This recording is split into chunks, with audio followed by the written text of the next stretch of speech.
प्रवेश गौतम जी, शुरुआत में आपके साथ कर रहा हूं। एक नवीन अध्याय शुरू हुआ है भारतीय जनता पार्टी में। एक बड़ी जिम्मेदारी नितिन नवीन के कंधों पर है और आज प्रधानमंत्री ने भी इस बात को कहा सबके सामने सार्वजनिक तौर पर कि मैं प्रधानमंत्री हूं इस देश का, लेकिन उससे पहले भारतीय जनता पार्टी का कार्यकर्ता हूं और एक कार्यकर्ता होने के नाते नितिन नवीन मेरे बॉस हैं। किस तरह से इस संदेश को आप देख रहे हैं प्रधानमंत्री की तरफ से जो दिया गया, और जो नवीन अध्याय भारतीय जनता पार्टी में शुरू हुआ है उसको लेकर एक ओपनिंग रिएक्शन आपका, प्रवेश जी।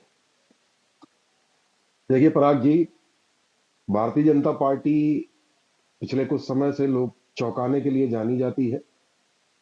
पर नितिन नवीन आनंद जी के जिस प्रकार नियुक्ति हुई, मैं उनके व्यक्तिगत गुणों पर टिप्पणी नहीं कर रहा, परंतु जब मैं संपूर्ण बीजेपी को देखता हूं, वहां मौजूद वरिष्ठ नेताओं को देखता हूं, उनके अनुभवों को देखता हूं, तो भाजपा ने उनको एक प्रकार से दरकिनार किया है।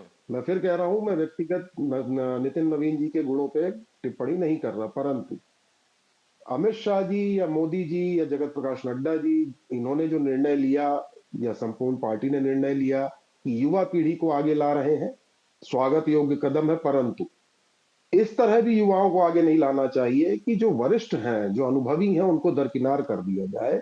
क्योंकि कार्यकर्ता जो है नीचे, जब कोई पार्टी में काम करता है, अपने दिल लगाता है, तो हमेशा किसी न किसी नेता को फॉलो करने की चेष्टा करता है। लेकिन जिस प्रकार से पिछले कुछ समय से बीजेपी युवा नेतृत्व को आगे ला रही है, तो कार्यकर्ताओं में कंफ्यूजन पैदा हो रहा है कि हम करें तो करें क्या, किसकी आइडियोलॉजी फॉलो करें। हालांकि बीजेपी का कहना है कि आप पार्टी की आइडियोलॉजी फॉलो करें। तो ये जो नियुक्ति है नितिन नवीन जी की, ये किस आधार पे की गई, ये आज भी यक्ष प्रश्न बना हुआ है कि ऐसी कौन सी विशेष योग्यता थी उनके पास या है जो बाकी सीनियर नेताओं को दरकिनार करके ऊपर लाया गया। हालांकि कुछ विश्लेषकों का या सबका ऐसा मानना है कि युवा है, पुराना अनुभव है, छत्तीसगढ़ के प्रभारी रहे हैं। और एक जो सबसे बड़ी बात जो सामने आ रही है वह यह है कि शायद शायद मैं इसमें शायद लगा रहा हूं, आगामी पश्चिम बंगाल चुनाव जो भाजपा के लिए एक बहुत बड़ी चुनौती है, उसमें देखा जाए तो 70 से 80 सीटें लगभग कायस्थ बहुल है, क्योंकि वहां पे कायस्थों की संख्या अच्छी खासी है। और दो मुख्यमंत्री पूर्व में, एक 23 साल और एक शायद 10-12 साल, यानी चटर्जी जी और एक और थे, वे भी उसी समाज से आते थे। तो संभावनाएं हैं कि बंगाल चुनाव को देखते हुए, चूंकि बिहार लगा हुआ है, बीजेपी ने युवा नेतृत्व नितिन नवीन जी का चयन किया हो। छत्तीसगढ़ में जो सफलताएं हैं उसकी जरूर चर्चा हो रही है, परंतु मैं फिर कह रहा हूं, पिछले कुछ समय से जो चुनाव लड़े जा रहे हैं उसमें सीधे सीधे सिर्फ एक बात आती है, वो है प्रधानमंत्री नरेंद्र मोदी की छवि और उनके कामों की उपलब्धि। तो चौंकाने वाला जरूर है, लेकिन यक्ष प्रश्न अभी भी बना हुआ है, कार्यकर्ताओं के सामने कंफ्यूजन है। सबसे बड़ा सवाल यह है कि जो वरिष्ठ नेता है, चाहे नितिन गडकरी जी हो, राजनाथ सिंह जी हो, या अब नड्डा जी हो, शिवराज सिंह चौहान हो, मनोहर लाल खट्टर हो, ऐसी जो लोगों ने सालों पार्टी में दिया, पार्टी को खड़ा किया, अब उनका भविष्य आखिरकार क्या होगा। क्योंकि नई जो कमेटी बनाने की संभावना है नितिन नवीन जी की, उसमें भी ये चर्चा आ रही है कि 60 साल से नीचे के लोगों को तवज्जो दी जाएगी। खैर, देखना दिलचस्प होगा कि उसमें 60 साल से नीचे वाले कितने होते हैं और 60 साल से ऊपर वाले कितने होते हैं। परंतु एक अजीब सी स्थिति जरूर बीजेपी के अंदर पैदा हो गई है। कार्यकर्ता कंफ्यूज है, क्योंकि कार्यकर्ता एक नेता को लेकर फॉलो करता है। मैं मध्य प्रदेश की बात करूं तो शिवराज सिंह चौहान लंबे समय से चेहरा रहे, राजनाथ सिंह केंद्र की राजनीति में रहे, नितिन गडकरी जी राजनीति की इनकी एक लंबी लॉबी है संपूर्ण देश में, इनके फॉलोअर्स हैं। और बीजेपी या पार्टी की जो भी रीति नीति है, उनको आगे कैसे बढ़ाना है, ये इन नेताओं ने कार्यकर्ताओं को बताया। तो देखना दिलचस्प, मुझे ऐसा लग रहा होगा कि नए युवा नेता जो नितिन नवीन आनंद जी बने हैं, वह अपने कार्यकर्ताओं को, जो उम्र में भी उनसे कई लोग बड़े मिलेंगे, जिन्होंने शायद जितनी इनकी उम्र है उससे ज्यादा समय पार्टी में या संघ में दिया होगा, उनको कैसे कमांड देते हैं। क्योंकि बड़ी ऑकवर्ड सिचुएशन होती है जब एक 62 साल या 63 साल का वरिष्ठ नेता या 65 साल का जी भाई साहब नितिन जी, माननीय अध्यक्ष जी कहेंगे, तो कहीं ना कहीं एक असहज सी स्थिति जरूर उत्पन्न होती है। और ये चर्चा अभी भी, मैं जब ग्राउंड में घूमता हूं तो कई कार्यकर्ता बतौर पत्रकार हमसे पूछते हैं कि भाई साहब, आखिर ऐसा कौन सा फॉर्मूला है या कौन सा क्राइटेरिया है या एलिजिबिलिटी क्राइटेरिया है जिसमें ये चयन किए जा रहे हैं। इसके पहले मध्य प्रदेश हो, राजस्थान हो, आपका छत्तीसगढ़ हो, वहां पे भी बीजेपी ने चौंकाया एक नया चेहरा लाके।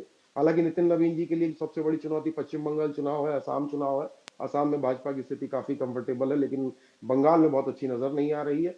यह भी है कि आने वाले समय में उत्तर प्रदेश जैसे बड़े राज्य का विधानसभा चुनाव होना है, जो इनके नेतृत्व में होगा। उसमें पार्टी कैसा प्रभाव देती है, क्या करती है। और सब एक और चीज जो आती है बड़ी, पराग जी, यदि आपने भी नोटिस किया हो, यदि किसी जूनियर को एकदम से सीनियर पोस्ट दे दी जाए, जी। तो जो उससे सीनियर रहे हों उनके जूनियर हो जाते हैं, तो उनको कैसे ऑर्डर देगा और उस ऑर्डर को वो सीनियर कैसे ट्रीट करेंगे, जी। ये एक बड़ी दिलचस्प बात होगी। हालांकि ये बंद कमरे में होगा। जी। पर मैं फिर कह रहा हूं कि ये यक्ष प्रश्न है कि हम्म। नितिन नवीन आनंद जी की जो नियुक्ति है उसका आधार क्या है। जो आधार बताए जा रहे हैं या चर्चा में है, वह बहुत सामान्य आधार है। यदि इस क्राइटेरिया को देखेंगे तो मुझे लगता है ऐसे 50 नेता बीजेपी में होंगे जिन्होंने जितना नितिन नवीन जी ने काम किया, लगभग उतना ही काम किया होगा। छत्तीसगढ़ चुनाव की जरूर इनको एक कहा जा रहा है कि इन्होंने वहां सत्ता दिलाई है, कांग्रेस वहां मजबूत पक्ष में थी। और मैं फिर कहूंगा कि विधानसभा चुनाव में भी भाजपा पार्टी ने, चाहे वो मध्य प्रदेश हो भाजपा हो, छत्तीसगढ़ हो, राजस्थान हो, प्रधानमंत्री नरेंद्र मोदी के चेहरे पर चुनाव लड़ा था। और प्रधानमंत्री के ही कामों को आगे रख के ठीक है। पार्टी जो है अब आगे बढ़ रही है।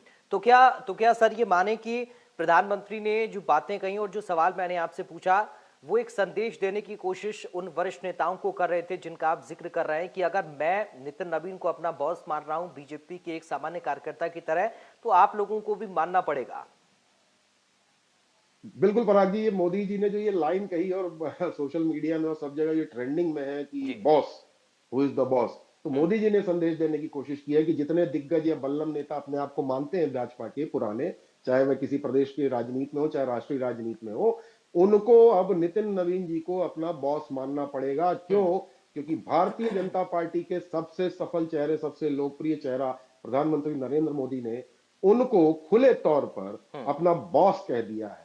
पर एक जो सबसे बड़ी चीज मैंने देखी, जब आज मिठाई खिला रहे थे प्रधानमंत्री जी राष्ट्रीय अध्यक्ष को, फोटो वोटो का सेशन हुआ, जी। तो उस समय जो बॉडी लैंग्वेज मैंने बाकी राजनाथ सिंह या नितिन गडकरी जी की देखी, वो कहीं ना कहीं कुछ एक मैसेज दे रही है। प्लस फोटो अपॉर्चुनिटी के दौरान जब नितिन नवीन जी का परिवार आया, बच्चों को लिया गया, तो नितिन नवीन जी राष्ट्रीय अध्यक्ष तो है, टेक्निकली बीजेपी में राष्ट्रीय अध्यक्ष पीएम के भी ऊपर होता है, जैसे प्रदेश में प्रदेश अध्यक्ष सीएम के ऊपर होता है। जी। ये बीजेपी का सिस्टम है। परंतु जो बॉडी लैंग्वेज में वहां देख रहा था, वहां ऐसा लग रहा था कि नितिन नवीन जी कुछ असहज है कि प्रधानमंत्री स्वयं खड़े हैं, सीट पे बैठा रहे हैं और मिठाई खिला रहे हैं, तो कैसे अपने बॉस को खुश करूं, कहीं उनसे कोई ऐसी मिस्टेक ना हो जाए जिससे हमारा बॉस नाराज ना हो जाए। पर भाजपा में ये सबको पता है कि हु इज द बॉस। सिर्फ दो आदमी ही वहां पे बॉस माने जाते हैं, बाकी कोई भी वहां बॉस नहीं है। सब एक ही प्लेटफॉर्म पे खड़े हैं। एक सवाल और मेरा प्रवेश ये है, क्योंकि बीजेपी ये कहती है कि अब जैसे बाकी विपक्षी दल है, कांग्रेस पार्टी को ही हम लें, उन पर कहती है कि वंशवाद की राजनीति ये लोग करते हैं, अपने वंश को आगे बढ़ाते हैं और वहां पर भी कोई आधार नहीं होता कि हम एक अगर राष्ट्रीय अध्यक्ष का चुनाव कर रहे हैं तो कैसे कर रहे हैं, और वहां पर छोटे कार्यकर्ताओं को, जमीनी कार्यकर्ताओं को जगह नहीं मिलती है। और भारतीय जनता पार्टी में ये रीति नीति है कि किसी को भी हम शीर्ष नेतृत्व तक पहुंचा सकते हैं। अब इन दोनों जो पॉइंट्स हैं, इनको आप कैसे देख रहे हैं? अगर शीर्ष नेतृत्व तक एक जमीनी कार्यकर्ता पहुंचा है तो क्या एक, चूंकि आप खुलकर बात कर रहे हैं तो मैं भी खुलकर ही सवाल इस पर पूछ रहा हूं सर आपसे, क्या स्वतंत्र तौर पर एक अध्यक्ष की भूमिका नितिन नवीन अब निभाते हुए नजर आएंगे, या फिर शीर्ष नेतृत्व, या फिर आपने जो कहा कि बॉस कौन है ये सब जानते हैं बीजेपी में, फैसले वहीं से होंगे? पराग जी, बहुत इंटरेस्टिंग बात आपने कही। आपका जो एग्जाम्पल दिया वो कांग्रेस की बात है, जो प्रमुख विपक्षी दल है, जिसमें जी। परिवारवाद की बात है।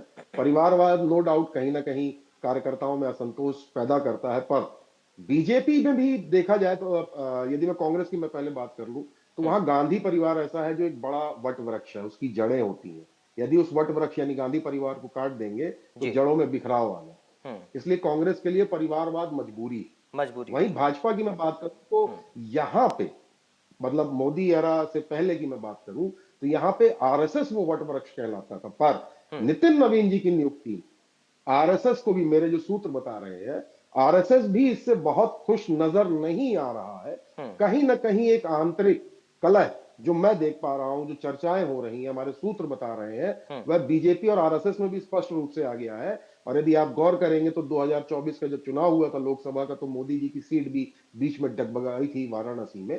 तब ये चर्चा जोरों पे हुई थी कि आरएसएस को ऊपर आना, आरएसएस को अब टेक ओवर करना चाहिए संगठन को, लोकप्रियता गिरती जा रही है। इस मुद्दे को या इस बात को मोदी और अमित शाह, मैं दोनों की बात कर रहा हूं क्योंकि नंबर 1 नंबर 2 लोग जनरली भाजपा में इन्हीं को ही कहते हैं, इन्होंने इसको बहुत सीरियसली लिया और एक चैलेंज के रूप में लेके उसके बाद 18 महीने जो नड्डा जी का 2 साल कार्यकाल बढ़ा, बेसिकली उसमें ये अपनी एफिशिएंसी या अपनी परफॉर्मेंस दिखाना चाह रहे थे, जिसके कारण राष्ट्रीय अध्यक्ष की नियुक्ति रुकी। और जैसे ही इन्होंने बिहार चुनाव, जो सबसे टफ माना जा रहा था उस समय, उसमें जब इन्होंने बहुमत पाया, जो आंकड़े छुए, तो ये मैसेज दिया कि अब आरएसएस को बोला कि आप विचारधारा की बात करें, आप हिंदुत्व की बात करें, आप उस पे लाइन में चलें, राजनीति हमें करने दें, हम निर्णय लेंगे। तो ये स्पष्ट रूप से बता दूं, बीजेपी में भी या किसी भी राजनीतिक दल में जो मेन जड़ होता है आइडियोलॉजी होती है। अब आइडियोलॉजी आजकल तो नेता के अनुसार प्लस और माइनस होती है। यही बीजेपी है जो पहले कुछ और बात करती थी और आज कुछ और बात करती है। जैसे वॉशिंग मशीन का आरोप लगता है विपक्षी दलों द्वारा, बीजेपी को बताया जाता है पहले किसी पे आरोप लगाते हैं भ्रष्टाचार का, बाद में उसको अपनी पार्टी में ले लेते हैं। तो अब आइडियोलॉजी बची नहीं है। अब ये है कि तूती किसकी बोलती है, चेहरा किसका बिकता है। तो बीजेपी में प्रधानमंत्री नरेंद्र मोदी का चेहरा नो डाउट देश में बिक रहा है, यानी कि लोग पसंद कर रहे हैं। तो उसी को आप मेन वट वृक्ष की जड़ मान लें। अब उसकी जड़ें जो है वो कहीं ना कहीं कंट्रोल सेंटर वही होगा, क्योंकि यदि इस जड़ को काट दिया या हटा दिया तो जो बाकी की जड़ें हैं वो अपने आप टूट जाएंगी। कांग्रेस में यही जड़ है गांधी परिवार, यदि इसको काट दिया तो बाकी की जड़ें टूट जाएंगी। ऐसा पहले हुआ भी है, जो एनसीपी बना या टीएमसी बना, ये सारे कांग्रेस के से निकले हुए नेता हैं जिन्होंने अपनी पार्टियां बनाई हैं। बीजेपी में भी वही आसार हो जाएंगे मोदी एरा के बाद। तो एक बात बहुत स्पष्ट जो मैं समझ पा रहा हूं कि नितिन नवीन आनंद जी फ्री होके कोई निर्णय शायद ना ले पाए।